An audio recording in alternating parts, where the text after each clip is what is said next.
مرحبا وأهلا بكم في برنامج داخل واشنطن. معكم مضيفكم روبرت ساتلوف. كان أحد أهم الأخبار لهذا العام تسرب 11.5 مليون وثيقة من إحدى شركات المهمات في بنما المتخصصة في تأسيس الشركات خارج حدود البلاد، حيث يمكن لأي شخص إخفاء الأموال. ليس كل هذا غير قانوني بطبيعة الحال، ولكن جزء كبير منه كذلك. الكشف عن رجال سياسة وكادة أعمال والمجرمين كلهم يديرون حسابات خارجية قيمتها مليارات الدولارات أسقط حكومات ودفع الثراء والمشاهير حول العالم إلا المسارعة للاتصال بمهميهم. ما حقيقة أوراق بنما؟ كيف يخفي الناس مليارات الدولارات؟ ما حجم الخلل في نظامنا المالي العالمي عن سمح بحدوث هذا؟ لمناقشة فضيحة أوراق بنما يسرني أن أرحب باثنين من الخبراء الدوليين في مجال الشفافية المالية، وهما ويل فيتزجيبنز وبورتر ماكونل. Welcome back to Dakhel, Washington. I'm sitting here with Will Fitzgibbons and Porter McConnell to talk about the Panama Papers. Thank you very much for joining us this morning. So let's start at the very beginning. What are the Panama Papers and why do they matter? Porter. It's the best question for Will, maybe. But basically, the Panama Papers are a trove of documents from one firm that specializes in incorporating other firms and doing it secretly for the most part. And this trove of documents encompasses terabytes, which is hard for us to wrap our heads around. But terabytes are large amounts of data. Large amounts of data, yeah. Basically outlining their dealings for the past 40 years and the kinds of clients they work with and the kinds of business they were doing to set up largely anonymous shell companies. So and that's what it is. So how did you and your colleagues get a hold of this enormous treasure trove of information? Will. Panama Papers started about over a year ago now, when a source who we all only know as John Doe contacted anonymously German reporters. The German reporters saw that they had potentially very important stuff on their hands, but they also saw that they couldn't deal with millions of documents themselves. So they turned to ICIJ in Washington, D.C. and basically said, help us create a network of journalists who can analyze this and why it's important from almost every country. So the ICIJ is the Consortium of Investigative Journalists. Correct. And does this body exist? This exists for years? The International Consortium of Investigative Journalists has existed for a number of years, since the late 90s. In recent years, we've done a series of projects looking at often secretive banks and tax havens and how political leaders, sometimes criminals, other wealthy businessmen and women hide money and perhaps do things with their global wealth that certainly you and I can't do and that many authorities think shouldn't be able to be done. Panama Papers was by far the biggest investigation of its kind that's been done by this kind of global network of journalists. So how do you begin to make sense out of 11.5 million pages of documents? I mean, I think one thing to keep in mind is that not all of these documents are as Will said, express illegal activity. The trick is, though, I think when you're looking for an anonymous company, very often you're up to something. And so it is, I suspect that when you started to hunt, it wasn't so hard to find some stories that would be of interest to the public and of interest to governments around the world. It's not necessarily something that you, again, as Will said, that the rest of us do. You have to have strong motivation to want to pay for hiding the assets. All right, so let's begin to talk about what you found. So enormous number of companies set up by this Panama law firm. What were the main findings of your research? I think the main findings of our research was that powerful and wealthy individuals for many, many years have benefited from what other experts have called a kind of parallel economic universe, in which you can set up shell companies or often anonymous entities that help you perhaps avoid taxes, perhaps continue doing business when you're on a US sanctions blacklist, or perhaps are wanted by criminal authorities. And all of this happens very often in a way that is very hard for police or judges to find out about. So we found politicians, their family members, people who were later sentenced to jail for millions and millions of dollars worth of bribery or corruption using these companies in ways that in many occasions hadn't been brought to light until now.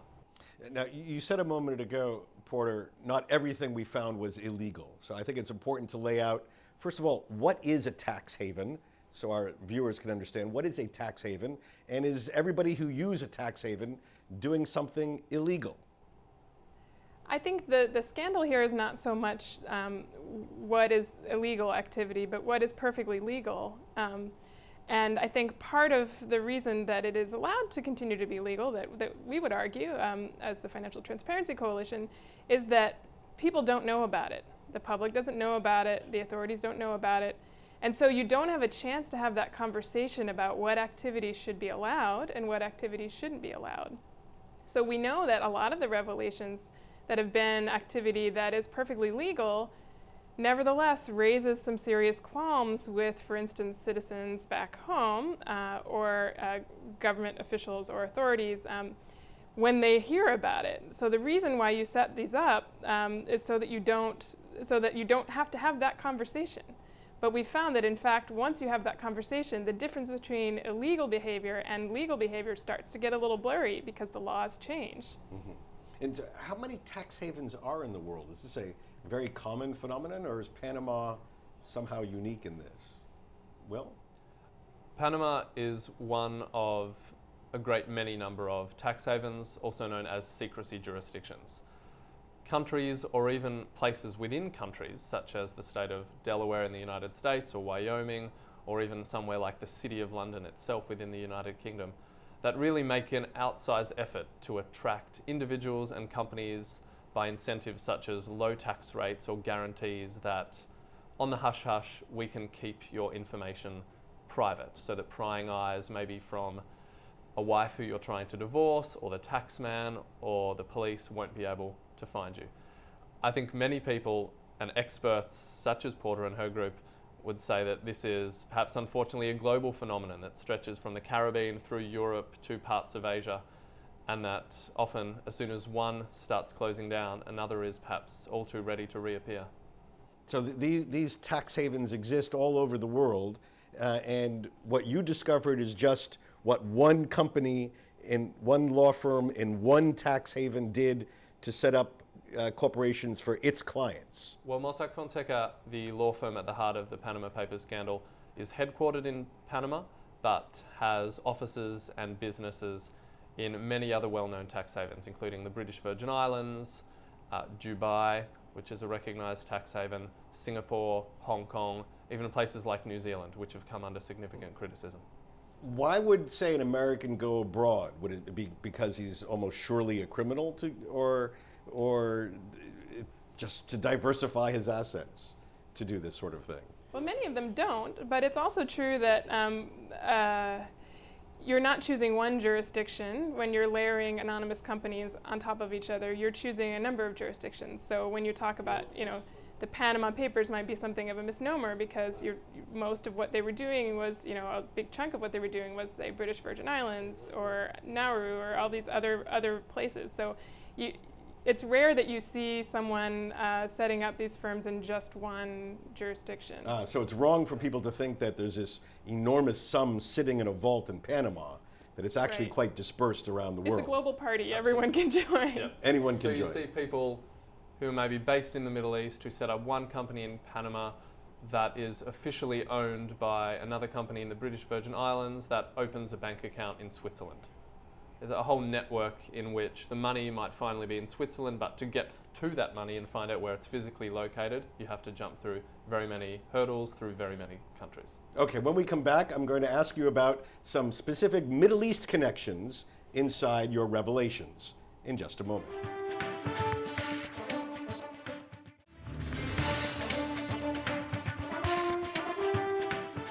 Again, my guests are Will Fitzgibbon. Will is a reporter for ICIJ, the International Consortium of Investigative Journalists. He's been spending more than a year focused on the Panama Papers.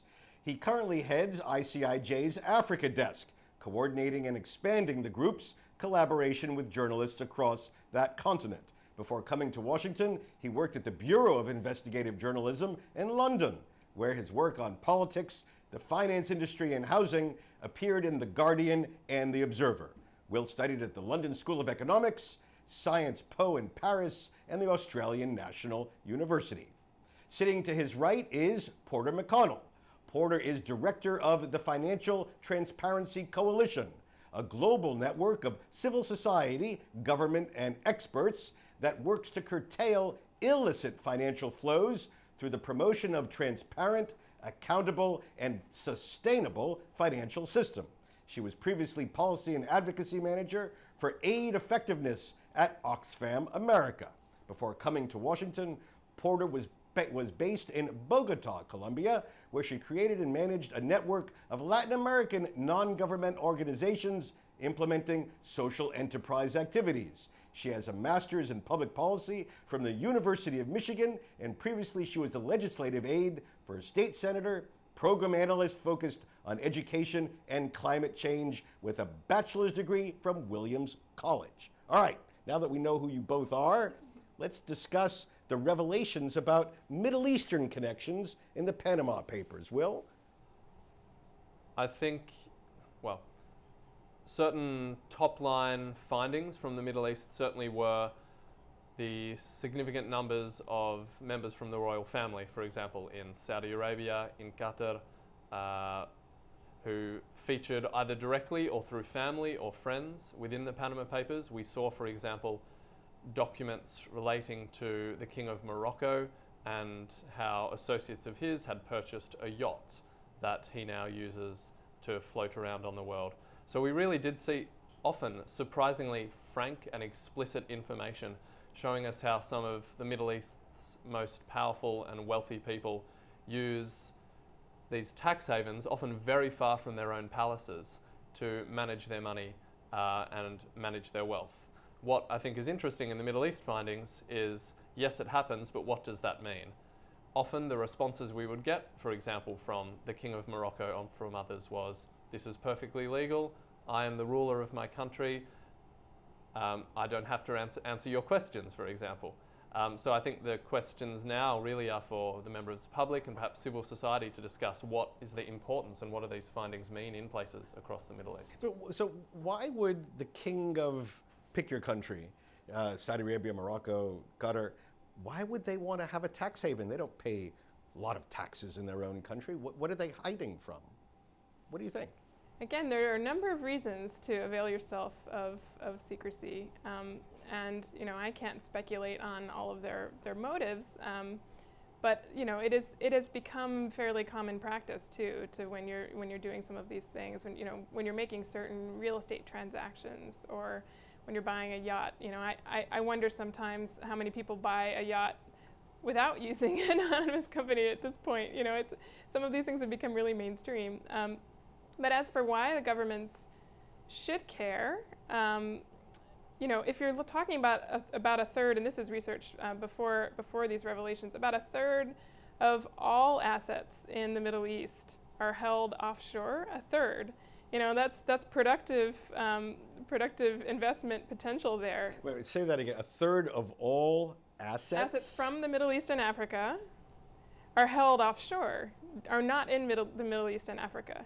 And that to me speaks to... You mean like all the oil revenue in the Gulf Presumably there's a bit of oil in there, there's a bit of other stuff in there. Yeah, we're talking about a third of the economy essentially, and that includes all of Africa as well. But if you're talking about that to me, that's a policy problem that you probably want to wrap your head around if you're a head of state. That's a missed opportunity there, because that money is not being used to invest in local economies, not being taxed potentially, not being used to innovate, all of these things. So I would think that would be a big concern for all governments who are seeking to govern responsibly. Now, Will, you're members of the consortium. You have local journalists in all these countries that are combing through the archives, and they're continually discovering new aspects of this. Is that right?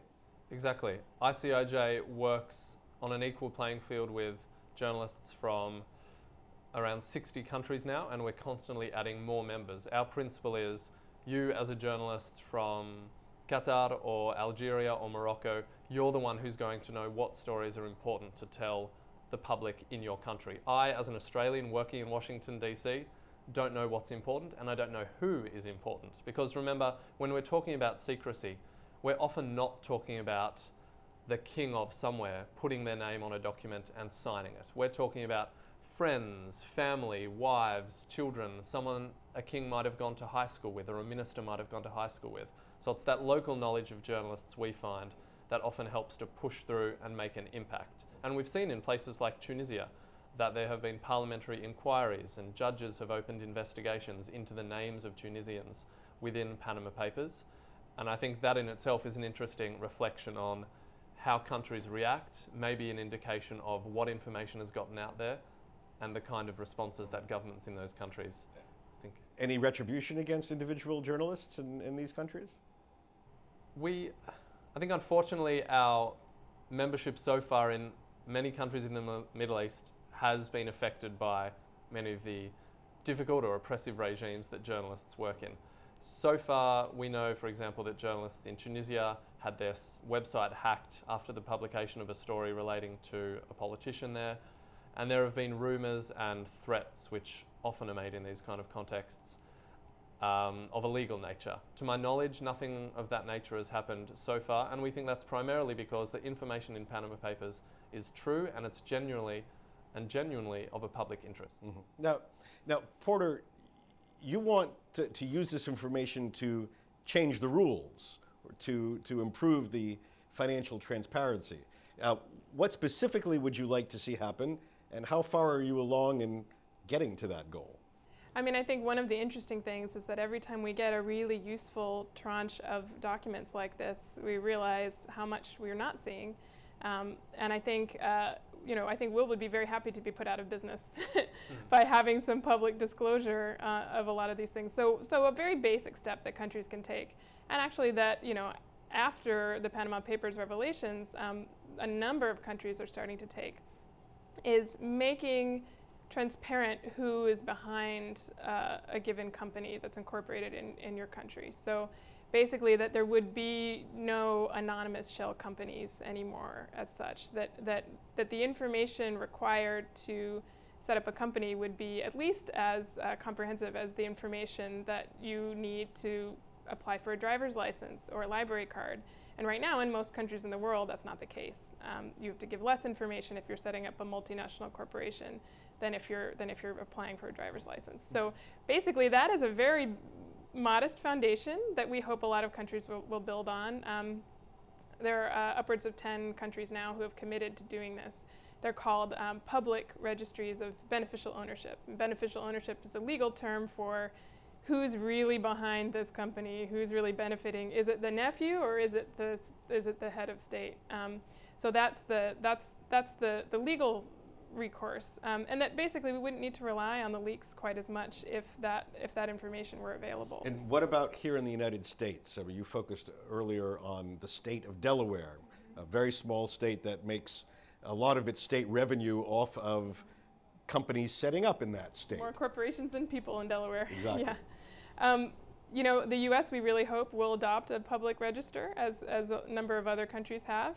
It's a bit harder in the U.S. because it is a state-by-state decision, and a lot of the states who get a lot of revenue, as you mentioned, are blocking. But the interesting story actually is that a majority of state members of the state Senate and House in Delaware actually wrote a letter to their congressional delegation saying, this is bad for Delaware's reputation. We no longer want to be known as, you know, a rogues gallery. We would like to change, even if it means, you know, revenue implications. We would like to change our reputation because this is getting out of control. And so, to me, that says that probably it's time for some change. We've seen some response from the Obama administration, but it's not been near what it ought to be, and not been near what a number of other countries have taken so far. Will any expectation of being put out of business in investigative journalism anytime soon? I have a feeling investigative journalists will be pretty safe for the near future. We're talking about historic secrets that have never come out, and it can tell us really important things about corruption scandals in every country for the past 30 years. And I'm sure that many of these companies are still being used, no doubt, to do things that other journalists will want to know about tomorrow, next week, and next decade. Will Porter, thank you very much for being with me today on Dakhil, Washington.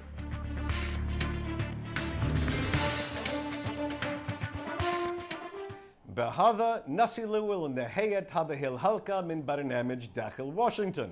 إذا كانت لديكم أي استفسارات أو تعليقات حول هذه الحلقة، وخاصة حول إدارة النظام المالي في بلدكم، أرجو أن تراسلوني مباشرة على عنوان البريد الإلكتروني التالي insidewashington@alhurra.com.